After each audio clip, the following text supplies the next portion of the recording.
Hi, everybody. Hi there. Welcome to Effecting Change with EFF. It's our live stream series where we bring together panelists to tackle the latest issues in civil liberties and human rights in the digital world. Before we get started, let's go over just a few housekeeping items. First of all, we have a live caption team online with us today, and you can view the captions at livestream.eff.org. You can also participate in this Twitch chat. If you have questions throughout the program, please drop them into the chat, and our guests will answer as many as they can at the end of the stream. The last 15 minutes is devoted to Q&A. Before that, if you're comfortable, we encourage you to type a little hello in the chat now and let us know where you're joining us from. And then a few words about EFF. If you're not familiar with the Electronic Frontier Foundation, we're a group of technologists, activists, and attorneys that's been fighting since 1990 for your right to create, to innovate, and to make yourself heard without fear of unjust government or corporate surveillance. I should say, too, that you are the reason EFF can do this work. So if you'd like to help us in the fight, please consider donating at EFF.org/support change, or pick up some cool EFF gear at our EFF.org/shop. Okay, that aside, my name is Corinne McSherry, and I'm the legal director here at EFF. I've been here for just about 21 years, growing with the organization. And my legal work specializes in intellectual property, free expression, and free speech issues of all kinds. I take on lots of cases defending fair use, political expression, the public domain, access to knowledge, and right to repair, which is what we're going to talk about here today. So let me introduce the participants. So first of all, barely needs any introduction, but Adam Savage is a former co-host of Mythbusters, and today stars in and produces content for Tested.com. Also barely needing any introduction is Kyle Wiens, who is the CEO of iFixit, a free online repair manual. It's extraordinary, super useful. He's dedicated his life to defeating the second law of thermodynamics, and he's fighting this battle in the courtroom as well as in the workshop and online. And finally, my colleague and friend Haley Tsukiyama. She's the director of state affairs at EFF, working on state legislation covering all kinds of EFF topics. We're all over these days, including data privacy, AI, and of course, right to repair. So this is a great set of experts to talk about this issue. So we're going to get started, and just as a reminder, we will have 15 minutes for your questions at the end. So if we don't hit on something that you want to hear about, or you just want to hear more, please submit your questions via the Twitch chat. All right, so the way we're going to do this is, I happen to know all of these people have a lot to say on this topic, so we're going to try to keep it a little focused by just starting with some opening questions, and we'll go from there. So just to set the stage for us, Kyle, what the heck is the right to repair, and why don't we already have it? So this is the idea that if you got a thing, you ought to be able to fix it. And I would say we used to have the right to repair. we used to be able to fix our things, and it is gradually being eroded through a combination of factors. So in general, being able to fix something means that you can get the parts to fix it, you can get the tools to fix it, and you can get the knowledge that teaches you how to repair things. Now, we used to be able to fix things for a variety of reasons. One, things were simpler. We had fewer of them. But also the knowledge tended to come with them. So it used to be if you bought a washing machine, if you opened up the back of it, it would come with like a schematic of how the thing worked. The Apple II, Steve Wozniak included the full schematics for the Apple II computer with that computer.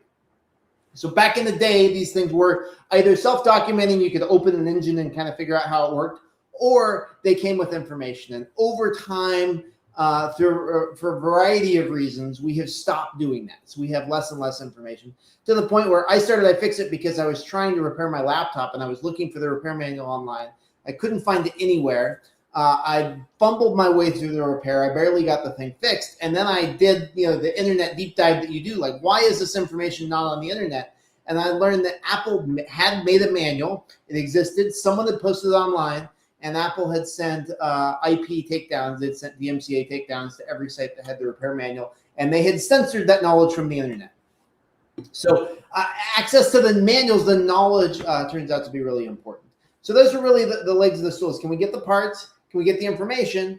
And then are there proprietary tools in the way? And so right to repair has been this movement of how do we create societal conditions, laws, regulations, fair use to allow us to be able to fix our things again. And so, Kyle, just to build on that just a little bit to flesh it out for folks who aren't familiar with this. So what Apple did and other companies have done is they made copyright claims. They said, we own that manual, so you can't put it online or you can't keep it online, right? Okay. Yeah. So that seems like copyright. You say, why do we have copyright in general? What copyright is doing is taking freedom away from you in order to organize society in a way that we think is better. So copyright is saying, hey, you cannot go and copy Finding Nemo and give copies to all your friends because we want to take that freedom away from you in order to create a construct where creators get paid for their works. It's reasonable to an extent. Adam is a creator. I think you like copyright of some of your things. But it goes too far when you start applying copyright to things that you did not need to take freedom away from people to incentivize the creation of. So in the case of a service manual for a tractor, is John Deere going to make a service manual for a tractor if there is no copyright law? Absolutely they are. They have to have that service manual to train their technicians so that people can maintain these products. So there's no reason for copyright to extend to service documentation. You get these large corporations, and what they're really good at is self-preservation and protecting growth at all costs. And they go and they look at the legal tomes. They say, what are all the laws out there that we can use to protect our existence, protect our kind of rent-seeking monopolies of the repair world? And copyright is an easy tool for them to reach for. So our goal in the Right to Repair campaign has been to make it politically untenable for them to use copyright law as a weapon like they have in the past. And now we've seen, so this was 20 years ago when I started, Apple was sending takedowns to people posting service manuals. Now we've passed a variety of right to repair laws, and Apple's actually posting the repair manuals on apple.com. So we are starting to inch our way back toward a world where things are fixable again. Excellent. All right. Then Haley, I'm going to throw this one to you now because I think we just set it up pretty well. But so why does EFF care about this? Like, we're a civil liberties organization. That's what we do. So what's the overlap between civil liberties and like farm equipment? Help me out. Yeah. So I would say zooming way out, right? EFF believes that technology should work for the user, right? The everyday person. And like digital locks and use of copyright to stop people from being able to, people buy things to do things. And so to stop them from being able to do them, like that's not what we're into, right? Right to repair is actually one of the issues I came to EFF with like a real deep passion for before I started. Like I used to be a consumer tech reporter, and I would hear a lot from readers who were just saying like, I'm struggling with this thing. Like I dropped my phone, like, it's so expensive. I can't afford to replace it. I can't afford the time to go and like try and get an authorized replacement. Can I just go to this guy down the street? So to me, this is really about like, letting people have the choice to find solutions that work for them and have the autonomy, right, to have that kind of choice. So farm equipment is a great example of a way that like, sort of digital rights applies to like way more than just smartphones and laptops and sort of the general slate of electronic devices that people think about usually. If you're talking about a tractor and someone is limiting your ability to repair that tractor, if you're a farmer, that's a huge investment of capital that you have to make, on a regular basis. So you sunk a lot of money into that tractor. And then if you have to wait for someone to tell you that you can repair it or wait for someone to come out to a rural area, like that's your livelihood. That's like literal money that repair is keeping you from earning. That's, crops rotting in the fields. And I will say, this week, a settlement between John Deere and the FTC says, among other things, that the company can't retaliate against people who make their own repairs. And I happen to know my husband has a family farm in Mississippi. And like after they read that news, there's a guy working on a tractor in Shelby, Mississippi, who was not working on a tractor last week because they were scared to do it. And so these things really, really matter to people in their everyday lives. So that's why EFF cares, right? It's about sort of empowering people. Even in my own experience with repair, like I had a broken key and I like got that iFixit, that little, it's like a guitar pick. You like pop it off, you get the new key and you pop it on.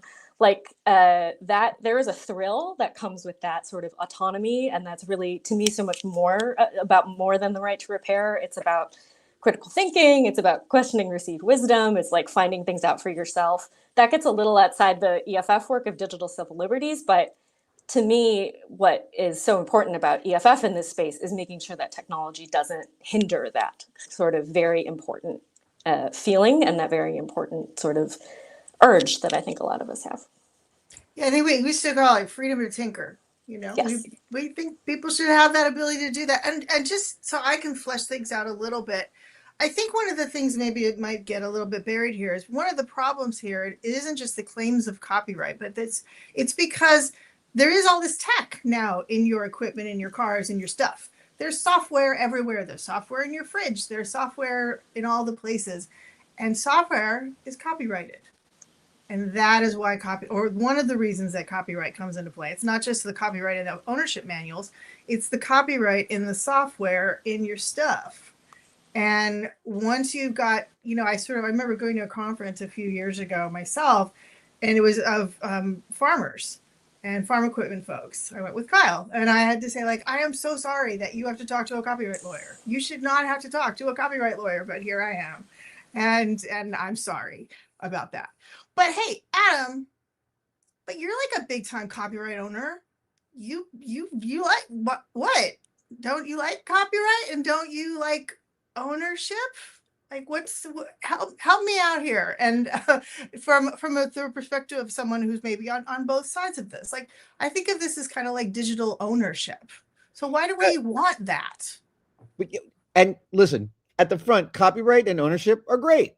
The Copyright and Patent Act are excellent additions to our Constitution, but they both make it clear that they exist for a limited time to benefit the creators, but they both include the understanding that after that limited time, culture wants that information, that passes, those useful arts pass to culture. And when you have, so as a small business owner, my company tested is 7 people.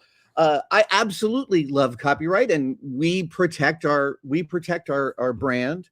But at the same time, there's this American corporate idea of control, that you want to control your brand. And that control leads them to actually tell you you're going to violate the warranty if you open this thing up. And as a self-taught engineer and a self-taught scientist, I want to talk about the landscape of culture. Is that where do engineers and scientists come from? They come from kids taking stuff apart and learning how it works. And if everything became a black box like our phones that you cannot open up, you end up with absolute generations of lost knowledge. A mechanic in Mississippi who's afraid to repair a tractor is someone who's not gaining the institutional knowledge to repair the new models of tractors. And that is a benefit to John Deere because they then have a monopoly on that knowledge base. So I'm a big believer in copyright and being able to make money as a creator from the fruits of my labors. But I also understand that my work is all mine, but it is also my culture's, and that after a period of time, those rights accrete to my culture. And I believe in that system. Unfortunately, with this idea of corporations being over 100 years old, this idea of control has gotten way out of hand. And would you mind talking a little bit about I feel like this has been much in the news just recently because Sony decided to kill physical game discs for PlayStation, and what I've been seeing is a lot of sort of back and forth about like, well, look, but you'll still have access. You'll have access to the games, and so what's the problem? Why do you want a physical disc? I mean, I don't know about you guys. I'm old enough to have a big pile of old CDs. Like I'm storing them, and what am I doing with those? Why don't I just want access? That promise of access is completely hollow, and has never stood up, and it is never like. I believe on the PlayStation 5, they just removed hundreds of movies that people bought through an old service that was attached to the PlayStation. Movies they bought, and they clicked a buy now button on that movie, and it is no longer in their collection because those movies aren't licensed to be used on the PlayStation 5. What is ownership in that case? What did all those PlayStation 5 owners pay for? So this idea that, oh, you don't have to buy the physical discs because you'll own the game. One of the other aspects of right to repair is our products that get discontinued, especially medical products. There are people with cochlear implants where the company that made them went out of business, and they don't have the right to actually make them work again. Those hanging chads of information out there of like, oh, that company that made that won't let you be able to repair it or use it, even though they're out of business. That's absolutely insane to me. Yeah, right. Kyle? And that access. So what's happening is software moves into everything. Now you wanted to be able to fix, anything. If you want to fix a power drill back in the day, this is an old power drill. This didn't have software, right? You can look, you can understand. I think you can understand intuitively how this thing works, right? You cannot do that with a modern power drill. It's got a microchip. It's got software.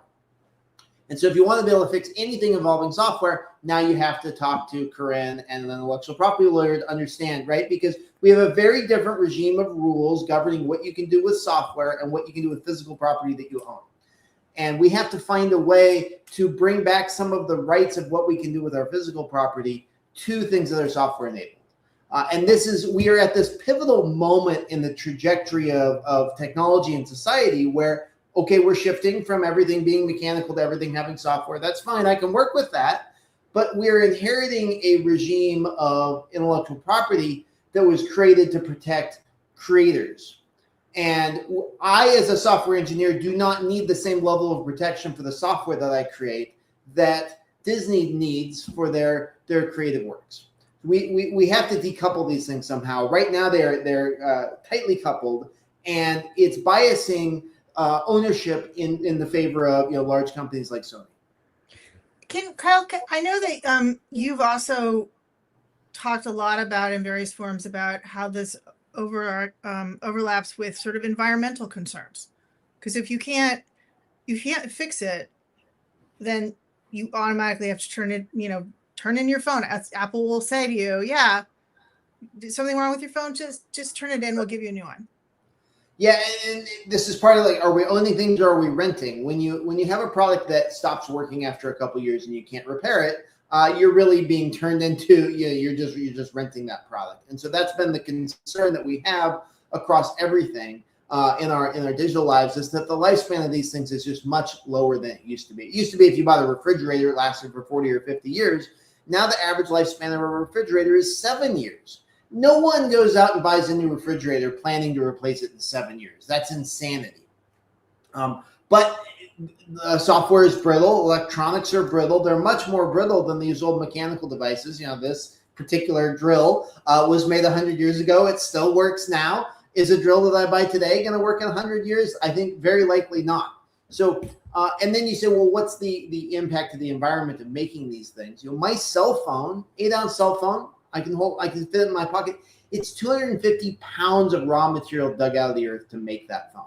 It's a huge amount of energy in the process of making the chips that go into the phone. And we are really terrible at recycling them. So you hear about the geopolitical issues with rare earth metals. There's rare earths in the magnets that make the speaker in your phone work. Those come from a very polluted place in China. There's no North America source for those. And we're not recovering those in recycling. So if we want to have a resilient future society, we need to find a way to make the things that we have last longer.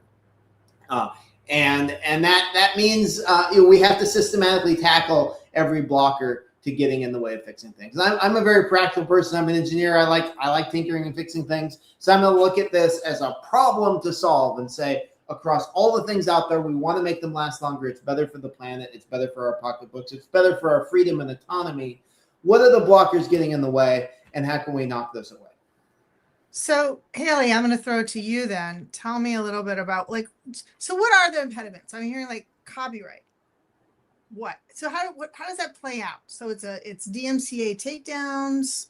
What are the other ways in which, what is the other sort of things what are the blockers that we want to tackle?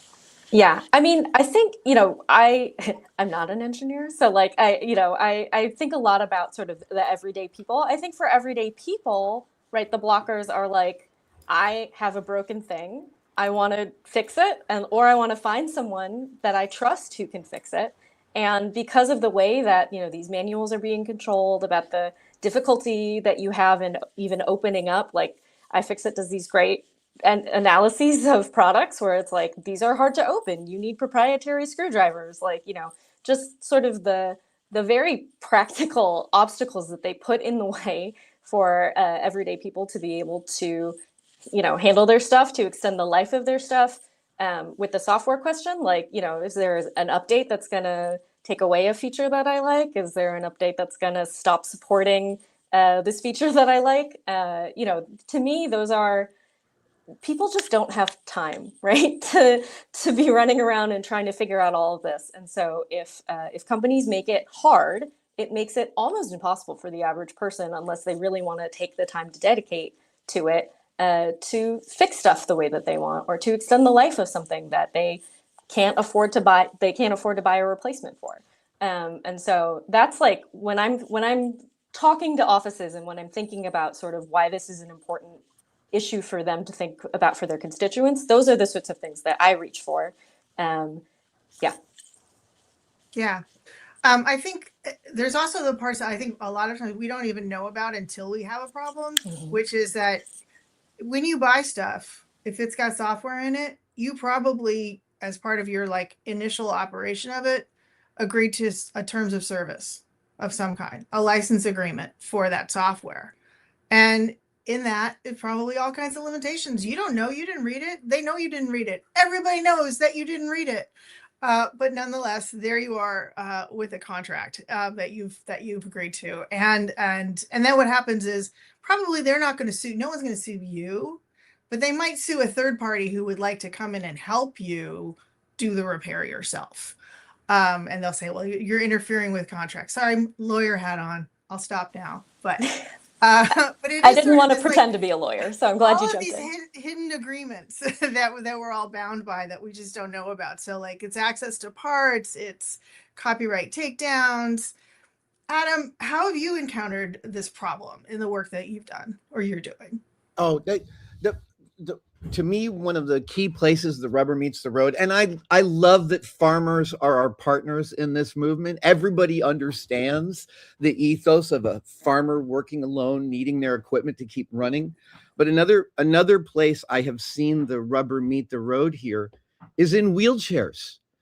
We live in a time when there are spectacularly specialized wheelchairs for all sorts of unique physical conditions that allow people who 15 years ago had very little mobility to enjoy much more. But when those wheelchairs break down, the companies that make them often make them so hard to repair, it can take months for a simple problem because it's a closed box.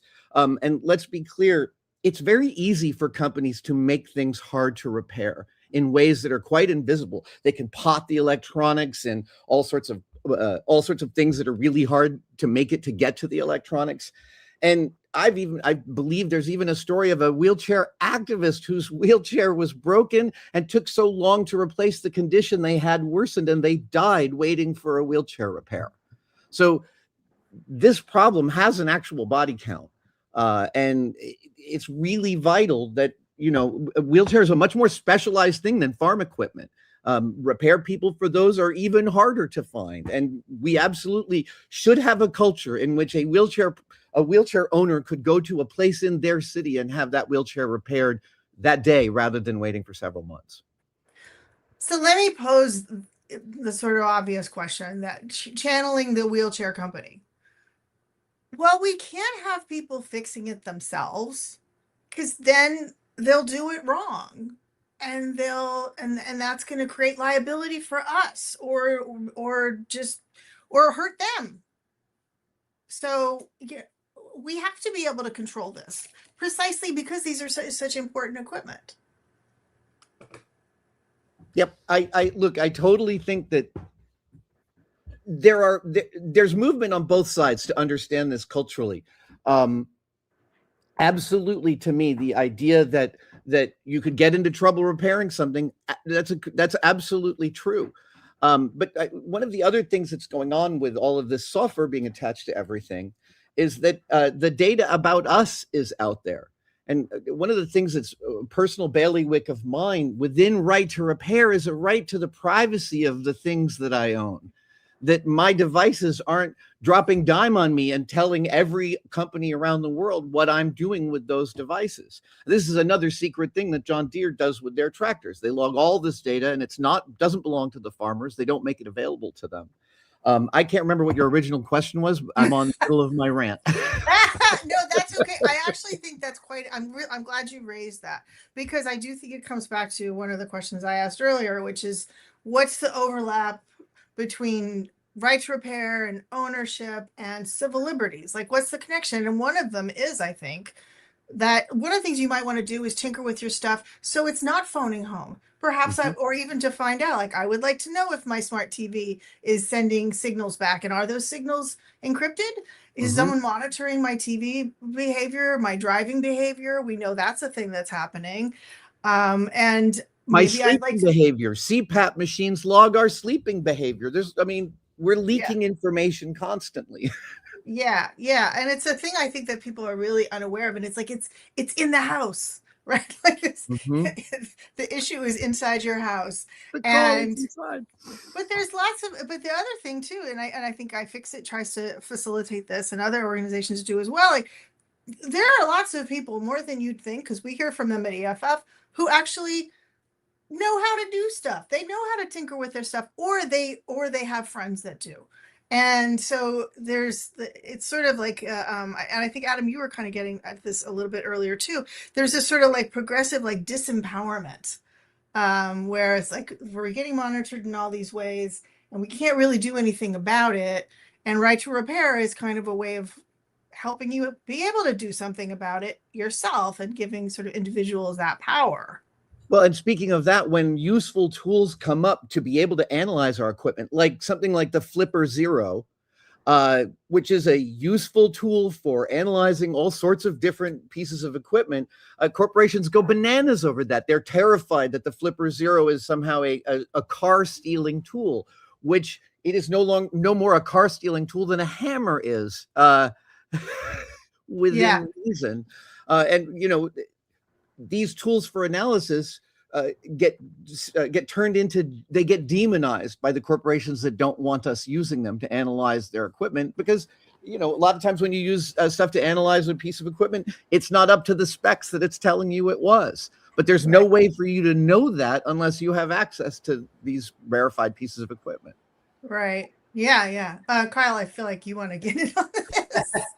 Well, we have to find a way to open up tinkering again, and it's about ownership for us. It's about enabling the smart, creative fixers, wheelchair folks who want to be able to repair their machines. But it's also about creating an economy, right? If you think about Main Street America, is a post office and an auto mechanic. And that the ability to maintain and take care of our things is integral to what makes societies resilient, when knits people together.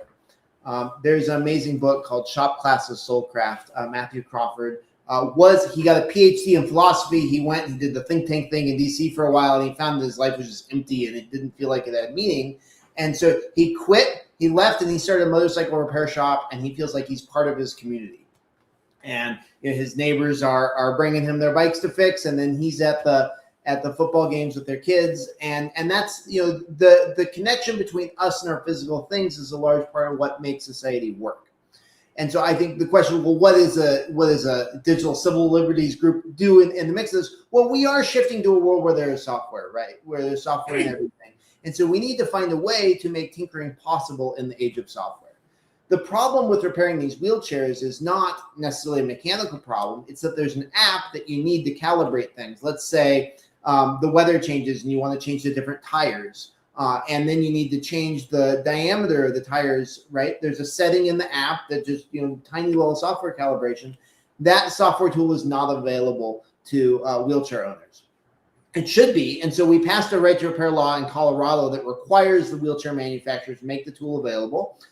And so if you live in Colorado, you can get access to this app. And it's a great app. Folks are very happy with it. If you live in California, we have not passed a right to repair law that covers wheelchairs in California yet. And so you are out of luck.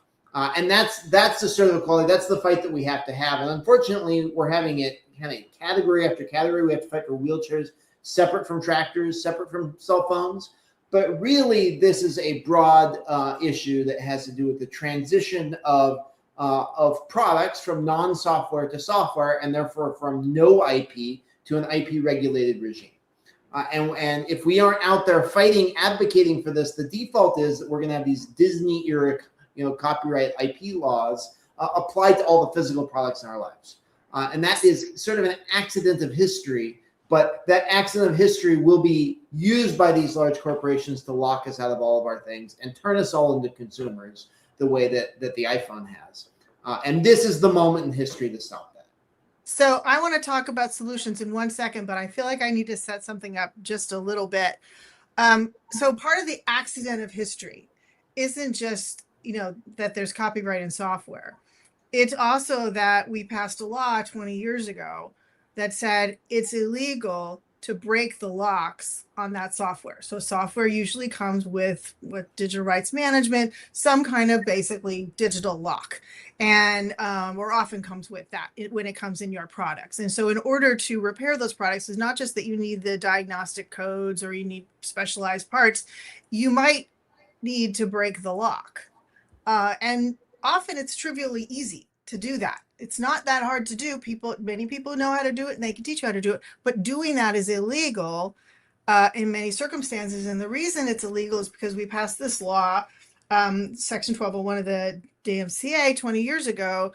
And the point of the law that just said it's illegal to break locks on copyrighted content when it's controlled, basically.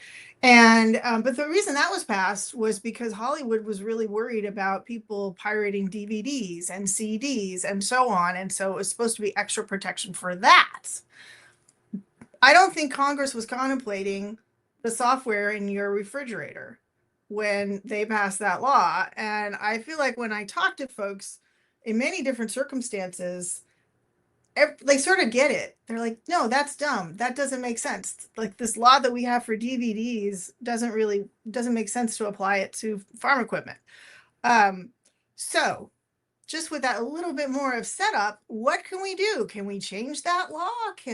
What's on the table to help us fight back? Who wants to start?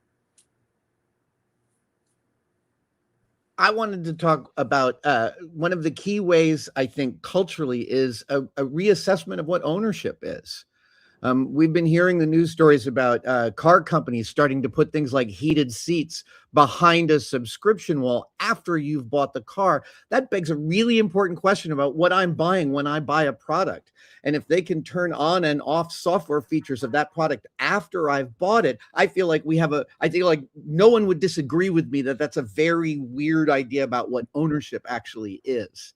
And I feel like the sense of what ownership is where the rubber meets the road with this, about how we control the products that benefit our lives, that we can use to benefit our lives, and also that we can improvise with. So many important discoveries are using tools and materials and equipment for things it was never intended for. That is almost the soul of Mythbusters. Right, and that's a feature. It's not a bug. Indeed. Right. All right. So what else can we do? Because there's a movement. It's underway. What's happening? Haley, talk to me about states. Well, I see Kyle also muted. I'm going to set Kyle up because we got to work together in a lot of states, and have made. Really, I give all credit to Kyle. Have made a lot of progress on sort of the making sure that people have the right to access tools and parts and information so that they can fix their electronics and their appliances. Been very successful and after years of advocacy and sort of getting lawmakers to understand this and also kind of evolve the laws a little bit to kind of get around the ways the little tricks that companies play to kind of say like, oh yeah, we'll give you the parts, but we'll give you the parts in all bundled together or anyway. So I will throw it to Kyle, but yeah. Yeah, so we're tackling this on a few different fronts. We are passing right to repair laws around the world. We've passed 10 across the U.S. About a third of people who live in the U.S. live in a state with a right to repair law. We passed in California, New York, Texas, a whole bunch of other places. And those laws say, hey, if you're going to make a complicated product, you have to make the parts, tools, and information available to consumers, the exact same information and parts that you make available to your repair network. So if a manufacturer has a repair network, you can have access to it. And almost every manufacturer has agreed to apply those laws nationwide. So effectively across the U.S., we have those right to repair laws. It even helps people around the world because if they're sharing the repair manual online that Samsung posted a repair manual in the U.S., they're not blocking people in the U.K. from accessing that. So we're creating this ratchet effect where access to information is improving around the world. That's awesome. That helps in terms of equality of repair with manufacturers. But what happens if you want to be able to do a repair that the manufacturer never anticipated?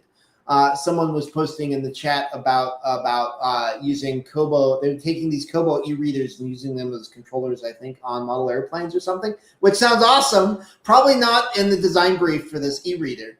And so they want to be able to jailbreak the e-reader. Well, in order to jailbreak that, you have to break a digital lock on an e-reader that's protecting access to a copyrighted work. In this case, the books that are on the e-reader. And so we have applied with the Copyright Office for exemptions to DMCA Section 1201 to be able to jailbreak these things. And in many cases, we've gotten exemptions to be able to make your own jailbreak. So if you're a software engineer, you can jailbreak your own products. But what we would like is to be able to legalize broad tools so that I could give you or sell you a tool for jailbreaking your e-reader or your PlayStation, whatever it is. And in order to fix that, we have to pass a law at the federal level. So EFF and iFixit have been working together on this for at least 15 years. Trent and I have been trying to solve this. We've both testified in Congress on this. We've both been intensely frustrated that we haven't solved it yet. But there's two thrusts. There's at the state level right to repair laws to guarantee access to the manufacturer tools, and then federal laws to legalize our ability to make and distribute tools for fixing and repurposing all kinds of products. So I want to get into that a little bit more, but like I keep coming back to feeling like this is such a no-brainer. So why haven't we reformed Section 1201 yet? What's Congress's problem?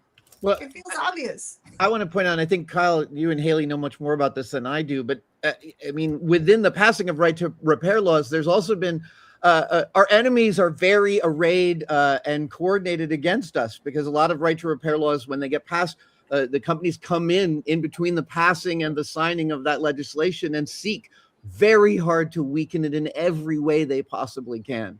It's very important to them that this not pass, and they don't want this discussion. I agree with you. As soon as you engage the average person in this discussion, you're right. It is a no-brainer. But it requires proselytizers like us out in the world telling people that this is a big problem and what the long tail of that problem is. Yeah. Well, okay. But there is one thing, which is timely because it's coming up in this fall. So we're still before we fix 1201. Someday it will happen. But because it's also unconstitutional, by the way. But that's a separate conversation. Maybe we'll have time for. But there is built into that particular federal law an exemption process. So they built in sort of a safety valve that says, sure, is 1201 in the way of this thing you want to do with something that would be a lawful fair use, so therefore lawful under copyright, and you just need to break the digital lock to do it. And just so people know, repair normally would be a fair use, like almost everything you're doing, it would be lawful under copyright, except unless there's some impediment like a digital lock that you have to break along the way. So there's this exemption process. Who wants to tell me about it and why is it not good enough? Sure. Okay, so every 3 years we go with our hat in hand to the Copyright Office and say, please, sir, can we please fix our cell phones or our game consoles or whatever it is? And a handful of lawyers at the Copyright Office decide whether you can fix your things or not. And we went, I think this, 12, 15 years ago, and asked for the ability to unlock cell phones so we can move them from one carrier to another. And the Copyright Office said, no, you can't unlock cell phones. And so then we went to Congress and actually got Congress to override the Copyright Office, which is pretty cool. So it's illegal to unlock cell phones. So you can move it from AT&T to Verizon. Cool. So then every 3 years after that, we applied for more exemptions. We applied for tractors in 2015 and said, hey, farmers would like to be able to jailbreak their tractors so that they can fix them. We had to pull together all kinds of evidence. We went and interviewed farmers across California in English. We submitted testimony to the Copyright Office of Farmers in Spanish and in Central California, talking about how they couldn't fix their tractors. They gave us permission to do that. Every 3 years, we expand and we ask for a different set of exemptions. Now, again, the problem is broad, right? We care about fixing everything, but every 3 years, we have to apply for something different. So we did tractors 1 year, and then we did game consoles, got that another year. We asked for kind of all consumer products. So this is your home smart refrigerator and your Alexa and that kind of thing. We got exemptions for those. But last time we asked for industrial equipment. So let's say the air conditioning system in an office building, that is not covered right now. So we are going to be going to the Copyright Office this fall and asking for an exemption for all commercial and industrial equipment. And we'll see what they say. They tend to like to split the baby. Last time we asked for all commercial equipment, including, as an example, McDonald's ice cream machines. Because if you've ever gone to McDonald's and wanted ice cream and it didn't happen, it's because Taylor makes this incredibly complicated self-pasteurizing, self-cleaning ice cream machine that the poor McDonald's employees don't know how to fix. So they have to call Taylor technicians to come out and fix it. They're ludicrously complicated. And if I wanted to make a tool to make it easier for McDonald's to fix their ice cream machines, I cannot, because it is a violation of Section 1201 of the DMCA. So there's a direct line between you being hot and thirsty and overheated every day and copyright law. And we are trying to fix it. So we asked the Copyright Office, we said, please, all commercial industrial equipment, such as McDonald's ice cream machines, this is a problem. And they responded and said, all right, we'll give you an exemption for fixing commercial restaurant equipment. So we can fix the mixer in the bakery, but not the air conditioner. So we still have some work to do. So it sounds like one of the things that I'm hearing is the thing is you have to go for a specific thing and a specific thing and a specific thing. And then also you have to renew it every 3 years, by the way, which is not an incredibly onerous process, but nonetheless, it just means there has to be someone out there who's monitoring this process all the time. And also I would point out that this is all work that you have to, no one's paying folks mostly to protect the public interest here. So EFF will do it. A whole network of clinics and law schools will do it every 3 years, represent people, because most of the people who need these exemptions can't afford to hire fancy lawyers to go through this whole process, because it's a long process. You have to submit it, you have to provide evidence to support why you should get this thing. It's not automatic. And then of course you have to convince a bunch of copyright lawyers that you're right.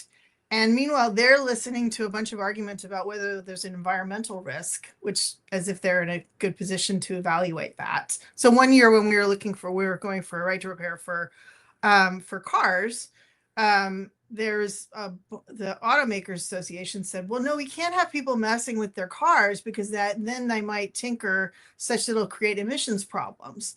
And they're sort of making all these arguments. And I'm thinking, I don't think the Copyright Office is in a super good position to evaluate whether we have an emissions problem or not. And maybe that's not what copyright's for. Maybe that's what we don't do with copyright. But that is but also you have to go through every 3 years and you have to anticipate. This is what I'm going to need for the next 3 years. And like, what if something comes up in between? Because you can't just go, just so people for education purposes, I can't just go tomorrow and say, I'd like an exemption and just like submit my form. I have to wait until the process opens. And then we jump in to that little window and hope we get the thing that we need for the next 3 years. So I think this is why I think Kyle's point about like wanting to have like really broad exemptions that you could apply across the board. That's really what you need, so you have things that you can't necessarily anticipate, and the flexibility there. I wanted to say, speaking of restaurant equipment, I just had this occurrence where I have a plancha, an electric hot plate in my house because I like cooking certain things on it, and its heating element went out recently, and I girded my loins for looking up its service manual. Found it within like 10 seconds, figured out the part number, ordered it for $75 and repaired my thing almost immediately. Now, this plancha is an expensive item. It costs about $1,000 new.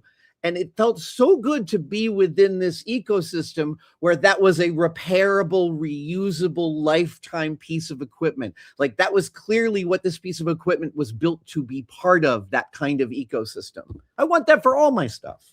Yeah. All right. Well, I was just gonna add, like you were talking about how non-responsive, right, this system has to be, and like just as an example, like, oh, there was a pandemic that none of us expected, and there was a bunch of medical equipment that people couldn't fix and really couldn't have any access, or they had no avenue to fix. And so I just to like underscore your point, like I think these are devices that people rely on, and that we really need to be able to make sure that it can be a very easy thing to fix them, because when we're without them, we're in real trouble. Yeah, that's a really, really good example. It was like a persistent problem throughout the pandemic. And if people remember, just a few years ago, particularly early on, there was like all kinds of rules about even getting into hospitals. So let's say you are the person who knows how to fix the thing. Can you get in to even fix the thing? Wouldn't it be better to be able to just empower people actually in the hospitals to do their work and do their work more effectively? Preaching to this choir here, I suspect, but I think it's a very go good ahead, point. Kyle, you go. Philips has been particularly litigious. The medical device manufacturer Philips, to make all kinds of equipment. They want their technicians to go into hospitals. They are suing maintenance companies using Section 1201, saying you're bypassing locks on our equipment. There are several active lawsuits now. It is regular. So when we talk about 1201 is this problem, well, it's not academic. People are actively, like repair businesses are shutting down because these huge companies are abusing copyright law to prevent them from fixing things. All right, I just realized that I promised that we'd have 15 minutes for questions, and we're starting to eat into that time. So let me open it up, and then if we have time, we'll circle back to some of this more. But there's a specific question here about a bill in the California Senate, AB 2047, that's trying to do what Adam is talking about stopping, requiring our private computers and 3D printers to share our data with well, this person calls them truly evil companies. I won't, because I'm a lawyer. So anyway, companies.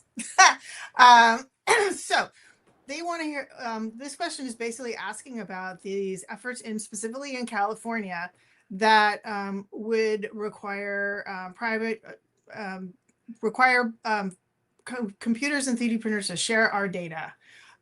So Haley, are you familiar with this bill, AB 2047? I am familiar with this bill. We are opposing this bill. We have been working really hard to, speak up again, like we've been talking about, speak up for individuals who, don't have the resources to come down to the California legislature and wait in a 5-hour hearing to speak for 2 minutes. And so, the bill has the bill is still bad. Like I'm Can not you gonna explain the deny Can you that. explain the bill a little bit more so we just understand what it is? Yeah, sure. Give me just a second.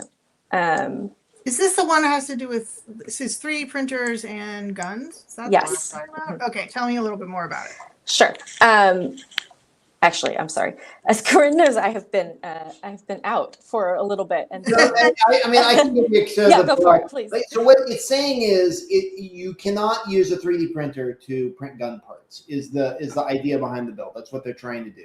And this bill, I think, to all of us nerds, it seems absolutely insane that you would do this. But take this from the perspective of legislators who are very frustrated with gun violence. They've been trying to find ways to pass various gun control laws, and they have failed because of the political system that we're in, right? It's very difficult to pass any kind of gun control legislation. And so actually a startup came out out of Spain has a software that will identify gun parts inside the 3D printer. And so they've been proposing laws. New York actually passed this law the other day, and now California is on the verge of passing another one. And what it says is that the printer needs to have DRM in it that inspects the parts that you're printing and refuses to print gun parts. So the goal is, let's make it so that you cannot 3D print a gun. Now, there are a lot of problems with this. Adam, do you want to explain the technical problems of why you can't do this? It is, I mean, I one of the things I build here is props. And a lot of the props I make are what I would call GSOs, gun-shaped objects. They cannot fire anything, but they look maybe just like one. I believe that my 3D printers would all be inoperable within a couple of weeks if that legislation passes as advertised. And that's ludicrous. This is the idea of are you going to control or make legislation that goes after the person breaking the law, or that affects absolutely everyone in the world? That's what this legislation is attempting to do. It's attempting to look at everything that anyone in that state might want to 3D print and somehow staunch this. Oh my God, it makes me so mad. If there's a problem with gun control, it's not within 3D printers. Well, and going beyond that, let's just say, let's ignore that you might want to print something that looks like a gun. Let's just talk about technically how you build this. You're going to have a block of proprietary code in an open source 3D printer that takes the user's input, makes a decision, and says, no, the user cannot do a thing, right? So what you're doing is taking autonomy of this thing that I own away from me, and you're doing it in a closed source fashion. And that is so frustrating. Also, I mean, it's mathematically impossible. It's mathematically impossible to take a look at all the possible objects that could be printed by a 3D printer and isolate the ones that will be useful for a gun. That is, this is part of that nerd harder thing that legislation often tries to do, that oh, come on, you guys are smart, make that work. And it's unworkable. Yeah,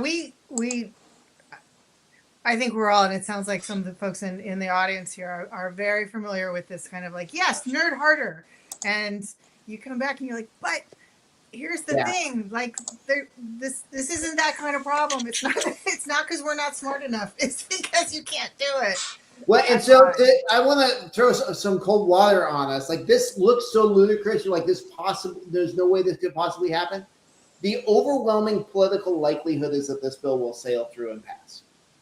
So right now, this bill is on the trajectory to pass the legislature and get signed by the governor. That's where we're at right now.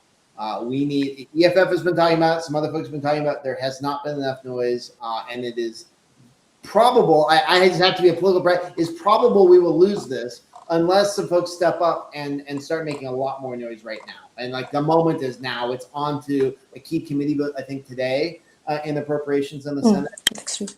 Next week, but yeah. Yeah, so it goes to the Appropriations Committee next week, and then we go to a full floor vote. And the Democrats really want something that they can say that they did something around gun control. Mm-hmm. So there's a lot of politics around this, opposing the very sane, logical nerd arguments that all of us have. And let's be clear about what the long tail of that is. If that legislation passes, the way it's going to get overturned is by harming people and us banging the drum and telling the story of the people that it has harmed. That is, this will have a direct result, and the only way out of it is to tell a better story. Right. And I see it's in the chat, but we do have an action up, so you can check out that URL and help us out, add your voice to the crowd. Yeah, I mean, absolutely. Audience, do you care about this? You should care about this. I hope you believe you should care about this. You can do something about it, and make your voice heard. Please do that. Switching gears a little bit, we have another question that I think is sort of interesting. So the question is, I have a question about cheap parts that feel designed to break when you try to repair something, like cheap screws that strip immediately using glue. Does right to repair encompass an ability to compel companies to shift away from using things like that? Is that sort of part of what we think about when we think about right to repair? I want to give a little addition to this, because if we're talking about software that legislation that will pass controlling software, what 3D printers print, right now it's about gun control. But corporations would be very happy if it was also about anything that resembled anything they ever built. And right now, there's, if something of mine breaks, I could design and 3D print a part to fix it. But I can absolutely see a reality in which corporations would love to pass laws restricting my ability to create specific shapes with my 3D printer that they feel might violate their copyright. Yeah. You can absolutely see this happening.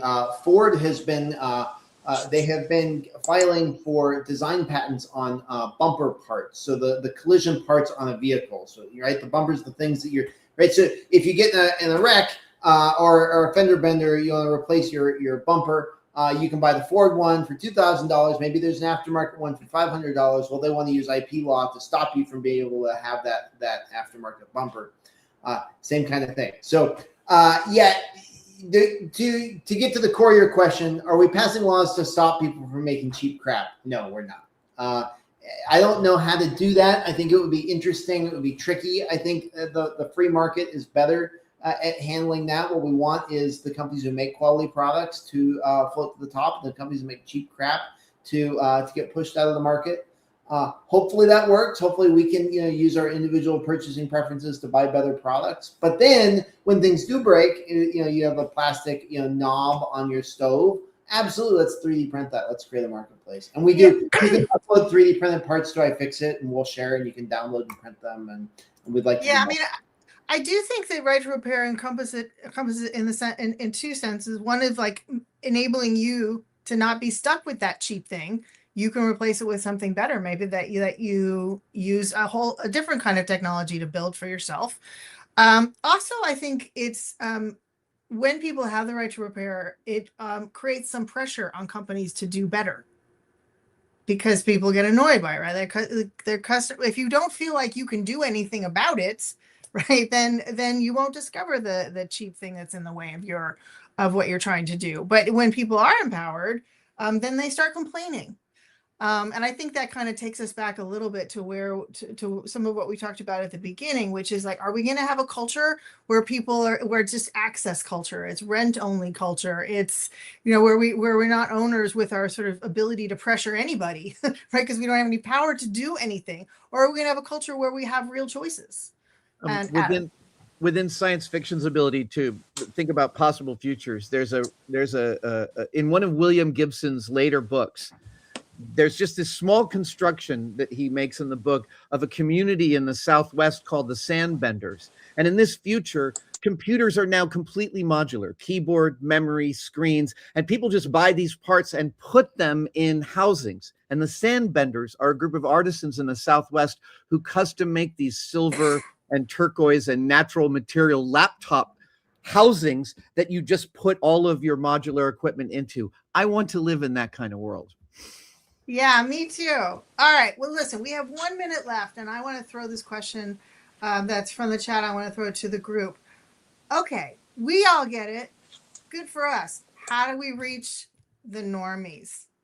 By which I don't want to just call people normies. How do we reach like regular folks who just don't realize this is a problem?